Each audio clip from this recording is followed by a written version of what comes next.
Well, we wake up to the morning of the finals of the Billabong Pipe Masters, and it was a huge moment because we knew the swell was coming. And the best part about it was the first heat of the morning featured world number 1 Mick Fanning and CJ Hobgood. It was a huge matchup. CJ's been amazing at pipeline his career, and also Mick Fanning, who can close out the world title for himself if he reaches the semifinals. He starts taking off on a bunch of waves. Momentum shift looks like it wasn't going Mick Fanning's way at all. And then finally, time's running out. Out of nowhere, a bomb comes. Taking his time on the bottom turn bow. Look at this stretching out in front of him. Slots in. Can he come out? Yes! Well, I was lucky enough that it came through right at the right time. And I just held on, and I was so stoked when I spit out. Julian Wilson up and riding on a first reef drainer down the line, double up, pulling in, and he gets spit out. Sebastian Zietz, 2012 Triple Crown champ, stalling, getting barreled, high line, now low line, into another barrel, still traveling. Can he come out? I was super stoked to see it clean up, and we just got super perfect ones, and it is getting really good out there. Well, here we go in blue, Miguel Pupol. Big drop for the goofy footer. The Brazilian locks in. He's shacked. Can he come out? Yeah! So we come into the first quarterfinal, and this is the moment we've been waiting for. Mick Fanning takes off against Yaden Nickel. Yaden's got to win the contest to be back in the top 34. Then you go to Mick Fanning, where he can decide his fate and his future. He wins his world title. Things start off just like they did with CJ. Everything's going Yaden's favor. Yaden gets 2 scores quickly. We're starting to think, wait, has Mick lost his mojo? He had a heroic effort against CJ. We weren't thinking it was going to happen again, but it did. One more wave, sent from who knows where, came to Mick Fanning, and he had a similar read on it. Drops in, has to fade, and the thing just squares up and runs perfectly down the beach. Mick gets the score and the world title. Best barrel he's ever gotten in his career, for sure. Parks it, now races up, he's got it out, he's out! He's out! Whoa!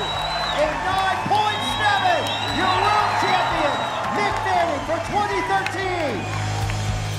Pretty overwhelming right now. All the emotion and everything that's gone into it. It's just the goal that I went for, and I'm just happy that I achieved it. I'm a little frustrated, you know, last second heroics by Mick about 20 times this year. And that's what you got to do to win a world title. Late takeoff, here he goes. Kelly Slater standing tall, backhand barrel. This is one of those classic days that's shaping up, and, you know, it could have come down to, you know, if I do make the final, there would be that anticipation for everyone here, you know, potentially a once-in-a-lifetime chance. So I was really excited and I was ready, but that's the way it went.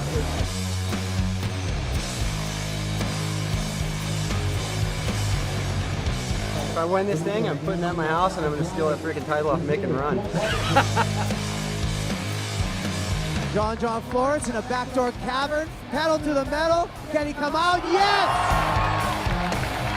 Up and riding, your defending Pipe Master champion in backdoor, going down the line, he comes out. But in semifinal number 1, we had Mick Fanning surfing against John Florence. It turned into John's stage, his backyard, where he got a 9-2 and a 9-3 back-to-back. And then you started seeing the dream run for John continue as he made the final for the first time. Ladies and gentlemen, your Vans Triple Crown of Surfing champion, Mr. John Florence. So then we go into semifinal number 2. It's Joel Parkinson versus Kelly Slater. And those two have had a pretty heavy rivalry over the last couple of years. Kelly Slater on the paddle, pulling in, pipeline, big chandelier, big foam ball, and just gets, yeah! That was a little grudge match for me, to be honest. Last year, Parko winning the title when I had a chance, and would have really bit me bad if he got me there, made it to the final, and then won again. You know, I just kept getting good waves. I got a couple of smokers in that heat, and I had a 9-5 at the end of that heat I threw away, and Parko was paddling back out, and I came back out, and he's just smiling, going, "Oh my God, how was that wave? It was so sick," you know? So, you know, he was just having fun. Well, we start looking at the favorites coming into Pipeline, and you can't get past saying John Florence and Kelly Slater. Most popular surfers on the planet, 2 guys that surf pipeline better than anybody. Kelly last year was saying he hopes he gets a final with John at some point in his career before he retires, and that dream came true. Even though he didn't win his 12th world title, he got to surf against the guy who's now carrying that title as being the best ever out here. Paddling into a beast, leg drop, pulling in, square barrel spit, and Kelly Slater's out.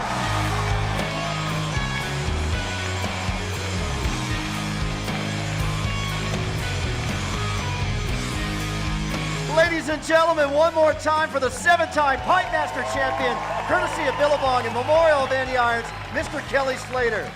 You know, I used all my magic today. I used everything I had, and it worked out for me. It's kind of a letdown in the end, but I'm still super stoked, and just to be able to surf a final against Kelly Slater in the Pipe Masters. It was spectacular, you know, to have all these people, all these fans, all this, you know, all this build up on a weekend with the best waves we've had all year, and perfect pipeline and south winds. I mean, you literally couldn't write a better script. This was a great day.